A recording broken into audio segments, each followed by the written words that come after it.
what's up, guys? Zach here with ZR Chess. Super excited to be bringing you finally episode 5 of the Queen's Gambit. So, I know this is taking me a little while to put the series together. I'm trying to do it right and go through each game and, analyze it completely. But, I got other videos to do too that I think are more important than this. Although this is a lot of fun, actually, for me. If you haven't seen the show, go out and see it. There are going to be spoilers here. But it's a great show for anyone who actually likes chess. Even for people who don't like chess, it's a good show. But I feel like if you really like chess or love chess, you're going to enjoy this series immensely. So we'll go ahead and dive in. Now, the beginning of this episode, this is coming off the last episode where Beth Harmon lost to Borgov in the tournament, and she's pretty messed up about it. So Harry Beltik, the one she beat in the original Kentucky tournament, he was the top guy. Now he decides that he's going to offer himself to train her, and she starts training with him and realizes that he kind of makes her realize she's not as good as she thought, and she thinks right now that she's invincible, she can beat anybody, and she's bumping against this wall, which is Borgov, and it's driving her insane, and she doesn't know why, and he's telling her, you need to be training more. You can't just go off your base skill. You need to actually study and learn and work hard at it if you want to end up beating Borgov in one of the tournaments, because he's not a normal chess player that she plays. He's the best. So she comes to a conclusion here where she needs to be training more, and in one of the things it gives us a glimpse of a game, and that it's a position that Harry put on the table, and he says this is one of Alekine's ideas. Now, Alekine was a player back when, and he was a big GM, wrote a lot of books, and you might have heard of Alekine's gun, with 2 rooks and a queen on the same file, shooting at him, and but this point he's trying to make here is a subtle one. So white takes the pawn, and then the king moves back, and so this is the whole point of what he's trying to say. Alekine's trying to do is this pawn break over here. King's pretty safe over here right now at the moment, so he's talking about going ahead and doing this pawn break, and so when he pushes, he has to take, or we're gonna take. And since we have more pawns than him on this side, we just push forward and queen. And this isn't the best continuation for white, or for black for that matter. But he's just trying to show an idea of of how what are the things she should be thinking about. Another idea was taking here, and then after takes, coming in with check with the rook. That's a little stronger, according to the engine, and then trading off here. That's stronger, but it's not the point he was trying to make. Just so you know, this isn't the way to play this position here. But it's worth noting. We've got on these two right here, we've got double pawns, and the double pawns can actually help us get a queen. Because if he decides not to take here, and he plays, takes there for some reason, he probably wouldn't. But then we go ahead and take, and then he can't stop us queening at all. Actually, the best thing he could do here is probably, no, because if he does nothing, we're just going to take. So, yeah, there's really no way to, that's going to be a wreck. So that's what he's trying to teach her there. Now, we'll get into some of the games. In the end of the episode, Beth plays Benny Watts again for a rematch in the actual tournament, and she finally beats him. And it's a big moment in the show, and they don't show us the chess game, and it's aggravating. So we cannot, we can't study that one. We can't go through that one because it doesn't show us. But what we can go through is the blitz games they played before. So the night before, I believe it is, right? The night before, she's out with him and his friends, and he offers her to play speed chess, and she doesn't play speed chess. She plays slow chess, like a lot of these grandmasters do. And he says, "How about $5 a game?" So she starts paying $5 a game, and 4 times in a row she loses her $5, and gets angry and storms out. But but it's worth noting that even though she's a great chess player, she lacks the skill, the quick thinking in it for the speed chess. And who knows what the speed chess was? Could have been, I don't remember. It could have been 1 minute. Could have been with bullet chess. Could have been blitz 3 to 5 minutes. It was less than that, I believe. I believe it was like a minute to 3 minutes, which is really fast. If you've never played it, it's fun, but it's not a good way to learn and practice ideas. So if you're gonna play speed chess, do it because it's fun, which it is a lot of fun. But don't use it to try new things and to learn. You're gonna learn from playing slow chess. Just throwing that out there, bit of knowledge. So we'll go through the first game she plays with him here, and true to the show, they always try to put in old games that were actually played. One of the reasons I love the show and go through them. So this one is an old game by Predrag Nikolic and Vasily Ivanchuk. I'm sure I ruined those. I'm gonna ruin more. So we'll go on and go through. Beth Harmon played white. Benny Watts played black, and kind of came into the Queen's Gambit accepted here. And then she played this move, which is a very common Queen's Gambit accepted line. The bishop comes and is going to attack this out. Black cannot really hold on to this pawn. He can, and it's going to cost him. But if he tries, there's a lot of different traps. So he should never try to hold on to this pawn, especially with something like this.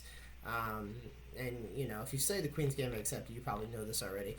I'm gonna go through it anyway, and you play a4, and now if he takes, we take, and we're still attacking his pawn. And a lot of times people will say, okay, well, then I'm going to block with this pawn. Well, it doesn't work, because now we take, and you can't take back, because we'll take your rook.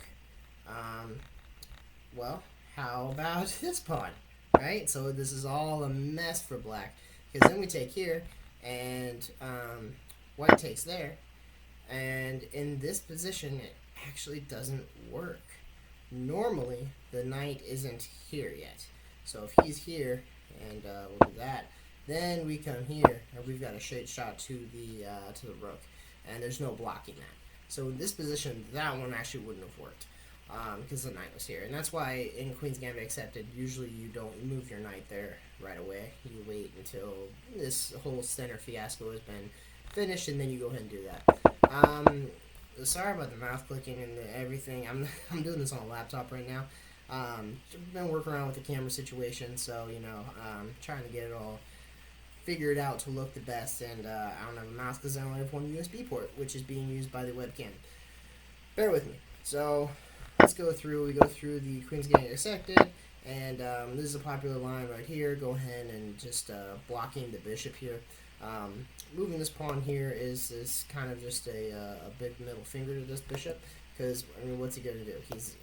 This is a very weak square that he would love to exploit, but it's being blocked by this immovable object. So moving on, the pawn comes in, and Benny Watts puts down pressure in the center. This is a common idea.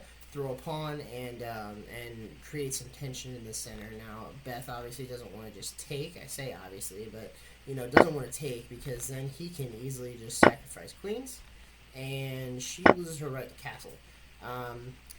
Might not be the end of the world, but it's gonna be annoying. Black plays some stupid move. She can come here and manually castle, they call it, and then move the king down. But it's gonna be annoying, and it's gonna waste time. So this isn't the end of the world. This is playable, definitely, but it's very annoying. And so in this position, I wouldn't take, especially since it's giving the bishop time to come out too. Playing a move that helps your opponent capture while bringing a minor piece out and developing is not usually good. So another reason taking here is bad is because we're allowing him to capture a piece and develop in the same move, which is saving him time. And so she would be giving him an extra tempo, if you will. And even though we've got the pawn here and his bishop isn't doing a whole lot because of that, I wouldn't even say that, because this is wide open to our king. It's just going to be really annoying, especially after the trade of queens and not being able to castle anymore. This king's going to get attacked like crazy. So anyway, she didn't take, and went ahead and castles, making this now. If she wanted to, she could take. Queen takes, rook takes, and she's fine on the castling situation. A6 is played, and then B3 is played. B3. I mean, it's getting ready for this bishop to come out in fianchetto. And then Betty goes ahead and takes in the center, and she takes back with the knight. Yeah, she could take him back a knight with the knight or the pawn. The knight allows the queen to come out, so that's not bad. And taking back with the pawn, I mean, I guess it really didn't matter. So bishop comes out, preparing to castle. It looks like, and this is the whole idea behind b3 is fianchettoing the dark squared bishop here, and castles. And she's got two bishops pointed at the corner of the king, and he's still got 1, 2, 3, 4 pieces that are undeveloped, where she only has 2, 3. So not a bad start for her at all. Bishop comes down,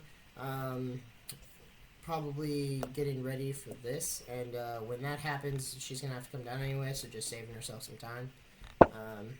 Queen comes over, and then the knight's coming down to protect. So when this queen came over here, it's it and the bishop are eyeing down on h2, and that's going to be really annoying.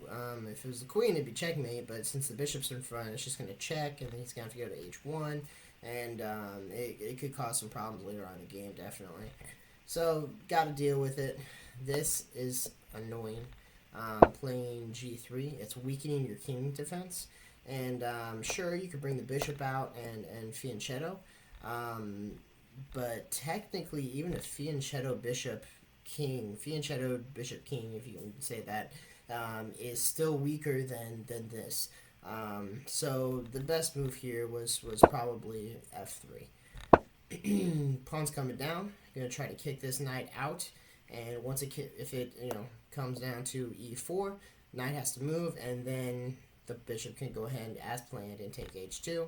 She can't allow that, so she goes ahead and eyes down this bishop.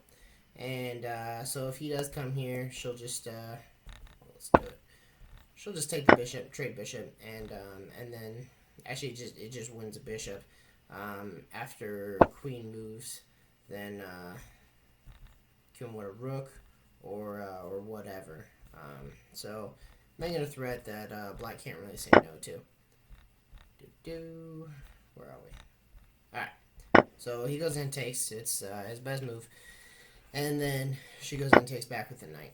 So it was a really good bishop for black, eyeing down on the king side, and her bishop wasn't really doing much, so it was a good idea to trade there, negate one of his attacks, and in the meantime, getting her knight out. Knight comes out, developing. Queen comes out, pinning the knight to the queen. Could be useful later. And then the bishop comes out, attacking this knight that's defending the king. This knight here is a common occurrence on both sides, and it's a good defender for the king. So whenever you can trade a bad piece for it, which this bishop wasn't doing anything on c8, it's a good idea just to help out your attack. Rook comes out, protecting the queen and making this pin invalid. And also looking at some discovered attacks later if we're not careful. So the discovered attacks, she doesn't want to deal with that. Brings the queen over to b2. And then the pawn comes down, and like we were looking at earlier, trying to kick the knight away. And then once the knight's kicked away, trading off bishops is the plan. So she goes ahead and trades those. And then we've got pieces. Benny's got pieces coming over to the king side, getting ready for attack and trying to end the game. This move on h3 is really just trying to stop these knights from coming here and becoming a nuisance. Nuisance. And and really being aggravating, especially since if one is here, then and we're not on h3, then this is a checkmate threat as well with the queen. This laptop's driving me nuts. So that's still a checkmate threat. So goes out and does that and tries to stop it. So rook comes over and takes, and offering up another trade. Benny decides to refuse and brings his knight in, as well as Beth bringing the knight in and just trying to cluster this up. Right now they're even in material, but black looks better. He's got, he's... are they even material? Yeah, they're even in material, but black has a better attack right now. White's pieces are just ill-placed. I mean, look at this knight on e1. It's not doing anything. It's terrible. And if it tries to trade, then it's just going to open herself up to attack. So the knight comes up here, and then he comes down and forks the queen and the rook, which is just a nightmare. And, it's not something Beth would normally fall for, but when you're playing speed chess, these things happen. So there's the fork, he comes, and then he actually comes and attacks the queen again, trying to get her farther away. And then here is where the original game ended, because it's just a nightmare here, because you've got this pin here on the this fork here on the king and the queen, and so takes the rook and then gets the queen. It's just a nightmare, and that's how the game actually ended. She lost her queen and she went and resigned. In the real game, he saw it and it ended here. So we will go on to the second blitz game. All right, starting off with knights and then in English. Opening, and go ahead and fianchetto was a normal English structure.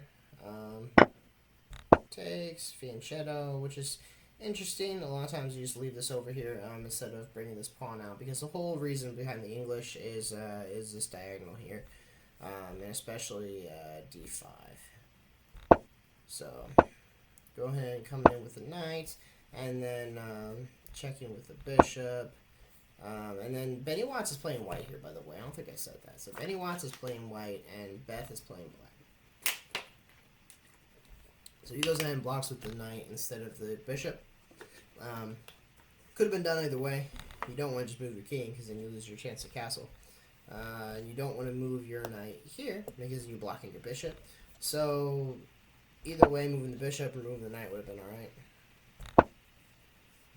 And castles. Bringing the queen out, eyeing down on h7.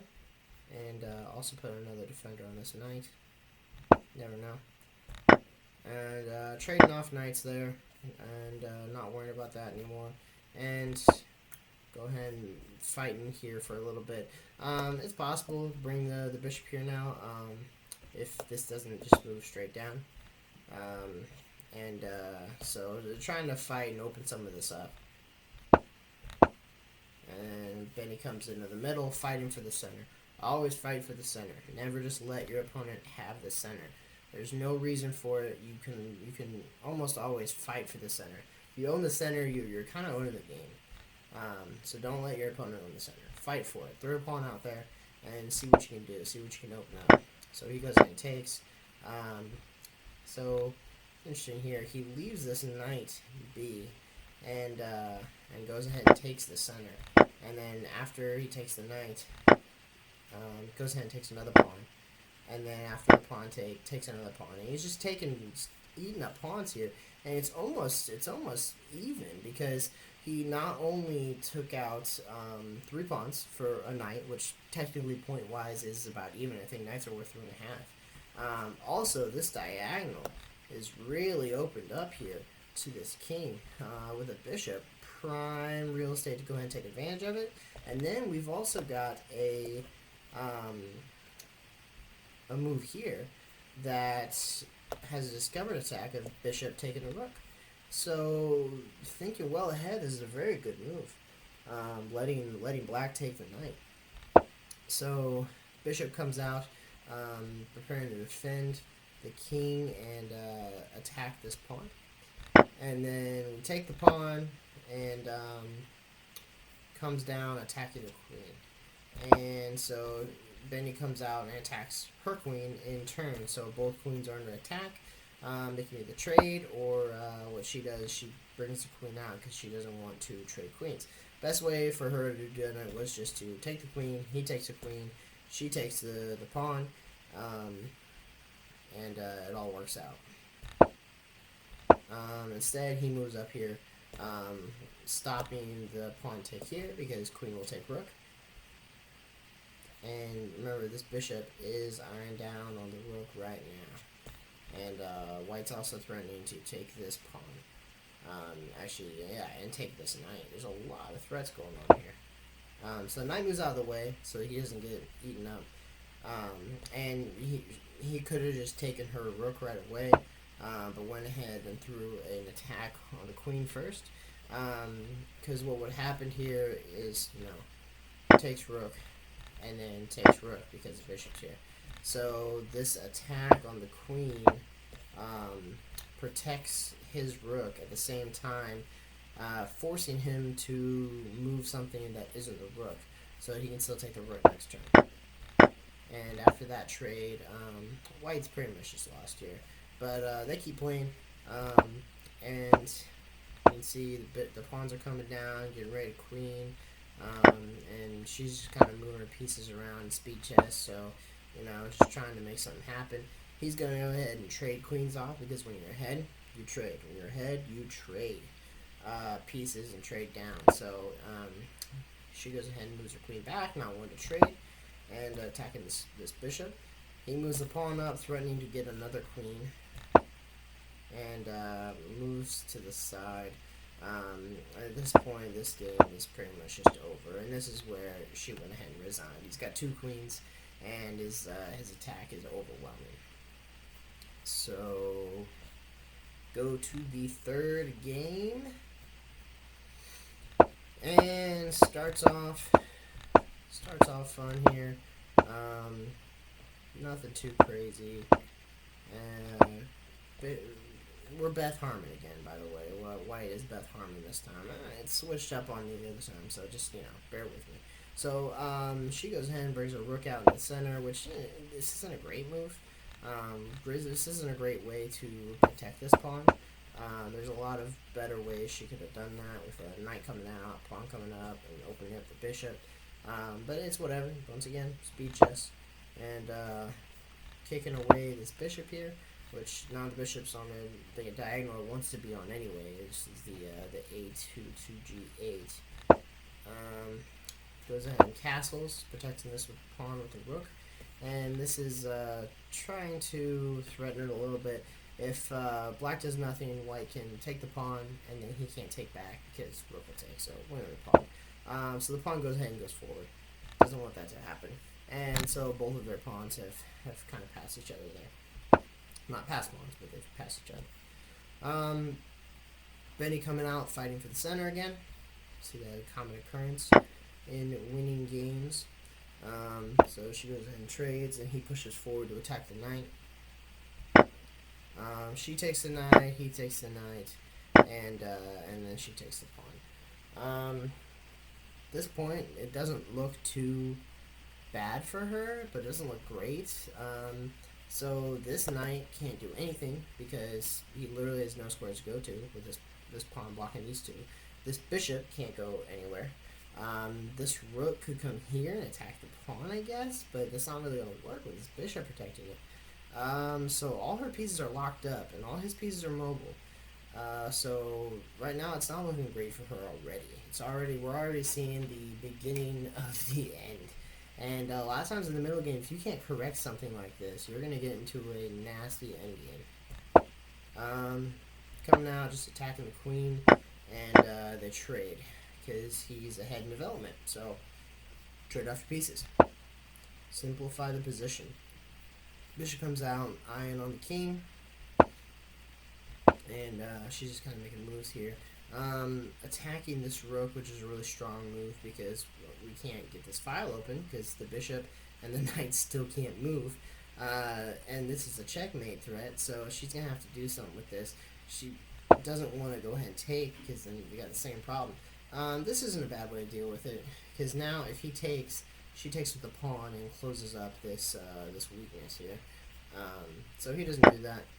He takes. Oh yeah, I guess he does. He takes with the bishop, not the rook, and she closes up the weakness, but he won the exchange. And then kind of attack in there. Go ahead and trade bishops, and you can see he's ahead in development, so he started trading off pieces right away. And while he's trading off pieces, he's growing stronger because he was ahead. Because if you look at it from a standpoint of, let's say, let's put it this way: if you've got 9 points against 10 points, right? That's a pretty close game. If you start trading off pieces, and you get to 2 points to 3 points, that's a big difference. There's 9/10 is 90% different. There's only 10% difference, but 2/3, that's 66%. There's a 33% difference. So when you when you trade down pieces and trade down points, if you're ahead, you're increasing your margin of chance of winning significantly. Just good to remember why we do that. So the knight comes back, and once again, trading off pieces. She has no choice. And then at this point, the game's pretty much over. He takes a pawn, and she tries to fight, but nothing. Actually, no, this is just my analysis afterwards. She resigned right here after he did that, because then you're going to trade, and you're down a whole piece. You're down a whole piece even more after he takes the pawn. Well, you're not down a piece. Okay, you're down an exchange, but it's not pretty. And with speed chess, I mean, he's clearly better than her. She had no chance. The fourth and final game, we don't get to see the whole game. We just get to see the ending of the game, the checkmate, and it's still fun. It's still cool to see. She comes out with the queen, and for some reason, she put the queen here to force a trade with the queen. She must not have seen it. It's speed chess. It's understandable. So she brings the queen out, and he goes ahead and takes the queen, leaving the rook open to take the queen, and then that's checkmate. It didn't matter. It was mate in 2 anyway, even if she didn't make that mistake. She could have moved the rook to b8, and then after queen f7, it's mate in 2 anyway, so it wouldn't have mattered. So after that, she goes on to actually play him in the tournament and wins the whole thing, proving that she's bad at speed chess, but she's good at chess. So these were great games this time. Still a little irked that we can't get to see and analyze the game that her and Benny played. But we got more games for next episode. Super stoked about it. So y'all have a good one. I hope you guys learned something through it. Let me know what you think. Let me know if you like this episode or not. And I'll see you next time with episode 6. Thanks, guys.